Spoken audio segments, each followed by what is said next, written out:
ಸ್ನೇಹಿತರೆ, ನಿನ್ನೆ ದಿನ ಒಂದು ಸಂತೋಷ ಸುದ್ದಿ ಬಂತು. ಏನಪ್ಪ ಅಂದರೆ, ಮಾಜಿ ಪ್ರಧಾನಮಂತ್ರಿಗಳಾಗಿದ್ದಂತಹ PV ನರಸಿಂಹರಾವ್ರವರಿಗೆ ಭಾರತದಲ್ಲಿ ಕೊಡಮಾಡುವಂತಹ ಅತ್ಯುನ್ನತ ಗೌರವ ಪ್ರಶಸ್ತಿ, ಭಾರತ ರತ್ನ ಪ್ರಶಸ್ತಿ, ಅವರಿಗೆ ಮರಣೋತ್ತರ ಪ್ರಶಸ್ತಿ ದೊರಕಿದೆ. ಇವತ್ತು ಈಗಿನ ಸರ್ಕಾರಗಳು ಏನೆಲ್ಲ ನಾವು ದೊಡ್ಡದಾಗಿ ಅಭಿವೃದ್ಧಿ ಮಾಡಿದ್ದೀವಿ, ನಮ್ಮ ದೇಶ ಬಲಿಷ್ಠ ರಾಷ್ಟ್ರ ಆಗ್ತಾ ಇದೆ, ಆರ್ಥಿಕವಾಗಿ ಬಹಳ ಮುಂದುವರಿತಾ ಇದೆ, ಇನ್ನು ಕೆಲವೇ ವರ್ಷಗಳಲ್ಲಿ ಇದೊಂದು ಬಲಾಢ್ಯ ಆರ್ಥಿಕ ವ್ಯವಸ್ಥೆಯಾಗಿ ರೂಪುಗೊಳ್ತಿದೆ ಅಂತ ಹೇಳಬೇಕಾದ್ರೆ ಇದಕ್ಕೆ ತಳಾದಿ ಹಾಕೊಟ್ಟಂಥವರು PV ನರಸಿಂಹರಾವ್ರವರು. ಇಲ್ಲಿ BJP ಸರ್ಕಾರ ಕಾಂಗ್ರೆಸ್ ಪಕ್ಷದಿಂದ ಪ್ರಧಾನಮಂತ್ರಿಯಾಗಿದ್ದಂತಹ PV ನರಸಿಂಹರಾವ್ರವರಿಗೆ ಈ ಗೌರವ ಪ್ರಶಸ್ತಿಯನ್ನು ಕೊಟ್ಟಿರೋದು ಇದೊಂದು ರಾಜಕೀಯ ಅಂತ ಕೆಲವರು ಟೀಕೆ ಮಾಡುವವರು ಇದ್ದಾರೆ. ಆದರೆ ನಾನೊಬ್ಬ ಅರ್ಥಶಾಸ್ತ್ರದ ವಿದ್ಯಾರ್ಥಿಯಾಗಿ ಹೇಳೋದೇನಪ್ಪ ಅಂದರೆ, ಇವತ್ತಿನ ಭಾರತದ ಪರಿಸ್ಥಿತಿಗೆ, ಆರ್ಥಿಕತೆಯ ಬೆಳವಣಿಗೆಗೆ, GDP ಹೆಚ್ಚಾಗ್ತಿರೋದಕ್ಕೆ ಮುಖ್ಯ ಕಾರಣ ಈ PV ನರಸಿಂಹರಾವ್ ಮತ್ತು ಅವರ ಸಂಪುಟದಲ್ಲಿದ್ದಂತಹ ಹಣಕಾಸು ಸಚಿವ ಮನಮೋಹನ್ ಸಿಂಗ್ ರವರು. ಅವತ್ತಿನ ಪರಿಸ್ಥಿತಿಯಲ್ಲಿ ಬೆಲೆ ಹೆಚ್ಚಾಗ್ತಾ ಇತ್ತು, ಗಲ್ಫ್ ಕ್ರೈಸಿಸ್ ಇತ್ತು, ಹಣ ಇರಲಿಲ್ಲ, ವಿದೇಶಾಂಗ ಫಾರಿನ್ ಎಕ್ಸ್ಚೇಂಜ್ ಅಂತ ಹೇಳ್ತೀವಿ, ಆ ವಿದೇಶಿ ಹಣ ನಮ್ಮಲ್ಲಿರಲಿಲ್ಲ. ಹೀಗೆಲ್ಲ ಅನೇಕ ತೊಂದರೆಗಳನ್ನು ಅನುಭವಿಸ್ತಾ ಇತ್ತು. ಈ ಫೈನಾನ್ಸ್ ಮಿನಿಸ್ಟರ್ ಮನಮೋಹನ್ ಸಿಂಗ್ ರವರು ಮತ್ತು PV ನರಸಿಂಹರಾವ್ರವರು IMF ಅನ್ನು, ಇಂಟರ್ನ್ಯಾಷನಲ್ ಮಾನಿಟರಿ ಫಂಡ್ ಅನ್ನು, ವರ್ಲ್ಡ್ ಬ್ಯಾಂಕ್ ಅನ್ನು ಕೇಳಿದಾಗ ಅವರು ಕೆಲವು ಷರತ್ತುಗಳನ್ನು ಹಾಕಿ, ಆ ಷರತ್ತುಗಳಿಗೆ ಒಪ್ಪಿದ್ರೆ ನಿಮಗೆ ಸಾಲ ಕೊಡ್ತೀವಿ ಅಂತ ಹೇಳ್ಕೊಂಡ್ರು. ಅದರ ಪ್ರಕಾರನೇ 1991ರಲ್ಲಿ ಒಂದು ಹೊಸ ಶಕೆ ಭಾರತದಲ್ಲಿ ಶುರುವಾಯಿತು. ಅದು ನಮ್ಮ ದೇಶದ ಭವಿಷ್ಯವನ್ನೇ ಬದಲಾಯಿಸಿದ ಆರ್ಥಿಕ ನೀತಿ. That is new economic policy that was introduced in the year 1991. And the credit goes to both of these fellows. That is Finance Minister Manmohan Singh and Prime Minister PV Narasimha Rao. ಈ ನೀತಿಯ ಪ್ರಕಾರ 3 ಅಂಶಗಳು ಮುಖ್ಯವಾಗಿದ್ವು. ಅದನ್ನು ನಾವು short ಆಗಿ LPG ಅಂತ ಕರಿತೀವಿ. Liberalisation, privatisation and globalisation. ಉದಾರೀಕರಣ, ಲಿಬರಲೈಸೇಷನ್ ಅಂತಂದ್ರೆ ಈ ಲೈಸೆನ್ಸ್ ರಾಜ್ ಅದನ್ನು ಕ್ಯಾನ್ಸಲ್ ಮಾಡಿ. ಯಾಕಂದರೆ ಲೈಸೆನ್ಸ್ ತಗೋಬೇಕಾದ್ರೆ, ಒಂದು ಇಂಡಸ್ಟ್ರಿ ಓಪನ್ ಮಾಡಬೇಕಾದ್ರೆ ಕಂಬಗಳನ್ನು ಸುತ್ತಬೇಕಾಗಿತ್ತು. ಇಲ್ಲದೆ ಇರೋ ರಿಸ್ಟ್ರಿಕ್ಷನ್ಸ್ಗಳು, ರೆಗ್ಯುಲೇಷನ್ಸ್ಗಳು ಇವೆಲ್ಲ ಇದ್ದವು.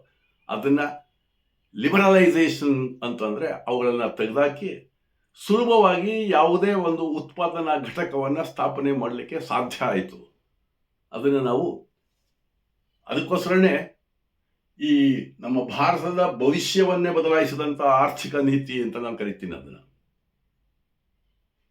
ರೈಟ್? ಸೊ ಇಲ್ಲಿ ಲಿಬರಲೈಸೇಷನ್, ಪ್ರೈವೇಟೈಸೇಷನ್ ಅಂತಂದರೆ ನಿಮಗೆ ಗೊತ್ತಿದೆ, ಸರ್ಕಾರದ ಉದ್ಯಮಗಳು ಬಿಳಿ ಆನೆಗಳಾಗಿದ್ದು, ಸಿಕ್ಕಾಪಟ್ಟೆ ಖರ್ಚು ಜೊತೆಗೆ ನಷ್ಟವನ್ನು ಅನುಭವಿಸ್ತಾ ಇದ್ದು. ಹಾಗಾಗಿ ಇದನ್ನು ಟ್ರಾನ್ಸ್ಫರ್ ಆಫ್ ಓನರ್ಶಿಪ್, ಈ ಸರ್ಕಾರದ ಅಡಿನಲ್ಲಿರ್ತಕ್ಕಂತಹ ಏನು ಈ ಉತ್ಪಾದನಾ ಉದ್ಯಮಗಳಿದ್ದಾವೆ ಅವುಗಳನ್ನು ಖಾಸಗಿಯವರಿಗೆ ಕೊಡ್ತಕ್ಕಂಥದ್ದು. ಇದನ್ನು ಕೆಲವರು ಟೀಕೆ ಮಾಡ್ತಾರೆ, ಏನಂತ ಎಲ್ಲ ಮಾಡ್ಕೊಂಡು ಹೋಗ್ತಾ ಇದ್ದಾರೆ ಅಂತ. ಎಲ್ಲ ಮಾಡ್ಕೊಂಡು ಹೋಗ್ತಾ ಇದ್ದಾರೆ ಅಂತಂದರೆ ನಮ್ಮವರಿಗೆ, ನಮ್ಮಲ್ಲಿರ್ತಕ್ಕಂಥ ಖಾಸಗಿ ಉದ್ಯಮಿದಾರರಿಗೆ ಕೊಡ್ತಾ ಇದ್ದಾರೆ. ಅದೇನು ಬೇರೆ ಯಾವುದೇ ದೇಶಕ್ಕೆ ಕೊಟ್ಟು ಬಿಡಲಿಲ್ಲ. ಅದು ಕನಿಷ್ಠ ಜ್ಞಾನವೂ ಸಹ ಕೆಲವರಿಗಿಲ್ಲ. ಅರ್ಥ ಆಯ್ತಲ್ಲ. ಇದು ಪ್ರೈವೇಟೈಸೇಷನ್, ಡಿಸ್ಇನ್ವೆಸ್ಟ್ಮೆಂಟ್ ಅಂತ ಕೇಳಿ, ಬಂಡವಾಳ ಹಿಂತೆಗೆತ ಅಂತ. ಇದು ನಿಜ. ಯಾಕೆಂದ್ರೆ ಖಾಸಗೀಕರಣಗೊಳಿಸಿದ್ರೆ ಅದರಲ್ಲಿ ಉತ್ಪಾದನೆ ಹೆಚ್ಚಾಗ್ತದೆ. ಅವರು ಆಸಕ್ತಿಯನ್ನ ಹೆಚ್ಚು ಮಾಡಿಕೊಂಡು ಉತ್ಪಾದನೆಯನ್ನೇ ಹೆಚ್ಚು ಮಾಡ್ತಾರೆ. ಈ ನಿಜ, ಕೆಲವರಿಗೆ ಈ ಏನು ಸಾರ್ವಜನಿಕ ಉದ್ಯಮಿಗಳಿಂದ ಕೆಲವರಿಗೆ ಲಾಭ ಇದೆ, ಅಲ್ಲಿ ಮೀಸಲಾತಿನೂ ಸಹ ಇರ್ತದೆ. ನಮ್ಗೆ ಮೀಸಲಾತಿ ಹೊರಟೋಗ್ಬಿಡ್ತದೆ, ಇದನ್ನು ಖಾಸಗಿಯವರಿಗೆ ಮಾರ್ಬಿಡ್ತಾ ಇದ್ದಾರೆ ಅಂತೆಲ್ಲ ವಾದಗಳಿದ್ದಾವೆ. ಎನಿವೆ, ಇದು ಲಿಬರಲೈಸೇಷನ್, ಪ್ರೈವೇಟೈಸೇಷನ್, ಅನಂತರ ಇನ್ನೊಂದೇನಪ್ಪ, ಗ್ಲೋಬಲೈಸೇಷನ್, ಜಾಗತೀಕರಣ. ನಮ್ಮ ದೇಶದಲ್ಲಿ ಉತ್ಪಾದನೆ ಅಂತ ವಸ್ತುಗಳಿಗೆ ಬೇಡಿಕೆನೇ ಇರಲಿಲ್ಲ. ನಮ್ಮ ವಸ್ತುಗಳು to enable our commodities that are produced in India, they can compete in the world market. ಪ್ರಪಂಚದ ಮಾರುಕಟ್ಟೆಯಲ್ಲಿ ನಮ್ಮ ವಸ್ತುಗಳಿಗೆ ಬೇಡಿಕೆ ಉಂಟಾಗಬೇಕು. ಆ ರೀತಿ ಮಾಡೋದನ್ನೇ ನಾವು ಗ್ಲೋಬಲೈಸೇಷನ್, ಜಾಗತೀಕರಣ, ನಮ್ಮ ವಸ್ತುಗಳಿಗೆ ಡಿಮಾಂಡ್ ಸೃಷ್ಟಿ ಮಾಡಬೇಕು ಅನ್ನುವಂಥ ಈ LPG, liberalisation, privatisation and globalisation, ಕನ್ನಡದಲ್ಲಿ ಉದಾರೀಕರಣ, ಖಾಸಗೀಕರಣ ಮತ್ತು ಜಾಗತೀಕರಣ, ಇವುಗಳನ್ನು ತಂದರು. ಇವತ್ತಿನ ಪರಿಸ್ಥಿತಿಗೆ ಕಾರಣವಾದದ್ದು ಆ NEP, new economic policy, that was introduced in the year 1991. The architects of this policy are Manmohan Singh and PV Narasimha Rao. Coming to second one, ಸುಭದ್ರ ವಿದೇಶಾಂಗ ನೀತಿ.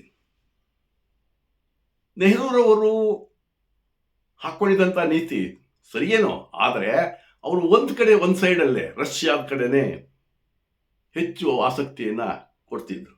ಅದಕ್ಕೋಸ್ಕರ ಇವರು ಈ ವಿದೇಶಾಂಗ ನೀತಿಯನ್ನು ಬದಲಾಯಿಸಿದ್ರು. ಏನಂತಂದರೆ, ಚೈನಾ, ಅಮೇರಿಕಾ ಮತ್ತು ಇನ್ನಿತರ ರಾಷ್ಟ್ರಗಳ ಜೊತೆಯಲ್ಲಿ ಉತ್ತಮವಾದಂಥ ಬಾಂಧವ್ಯವನ್ನು ಬೆಳೆಸ್ಕೊಳ್ಳಿಕ್ಕೆ ಏನು ನೀತಿ ಬೇಕೋ ಆ ನೀತಿಯನ್ನು ಪ್ರಾರಂಭ ಮಾಡಿದ್ರು. ಇನ್ನು ದೇಶದ ಭದ್ರತೆಗೆ ಒತ್ತನ್ನು ಕೊಟ್ಟರು. ನಿಜ, ಮೋದಿಯವರು ಬಂದ ಮೇಲೆ ದೇಶದ ಭದ್ರತೆ ಇನ್ನೂ ಹೆಚ್ಚಾಗಿದೆ. ಅದಕ್ಕೆ ಮುಖ್ಯವಾಗಿ ತಳಾದಿ ಹಾಕ್ಕೊಟ್ಟಂಥವರು ಈ PV ನರಸಿಂಹರಾವ್ ಅವರು, ದೇಶದ ಭದ್ರತೆಗೆ. ರೈಟ್. ಸೊ ಈ ಎಲ್ಲ ಕಾರಣಗಳಿಂದಾಗಿ PV ನರಸಿಂಹರಾವ್ ಅವರಿಗೆ ಭಾರತ ರತ್ನ ಕೊಟ್ಟಿರ್ತಕ್ಕಂಥದ್ದು ಸರಿ. ಕಾಂಗ್ರೆಸ್ನ ವ್ಯಕ್ತಿಯಾಗಿದ್ರೂ ಕಾಂಗ್ರೆಸ್ನಿಂದ ನಿರ್ಲಕ್ಷ್ಯಕ್ಕೊಳಗಾದಂಥ ಈ ವ್ಯಕ್ತಿಯನ್ನ ಗುರುತಿಸಿದ್ದಾರೆ ಮೋದಿಯವರು. ಬಹಳ ಸಂತೋಷ, ತುಂಬ ಸಂತೋಷವಾಗ್ತಾ ಇದೆ. ವಂದನೆಗಳು.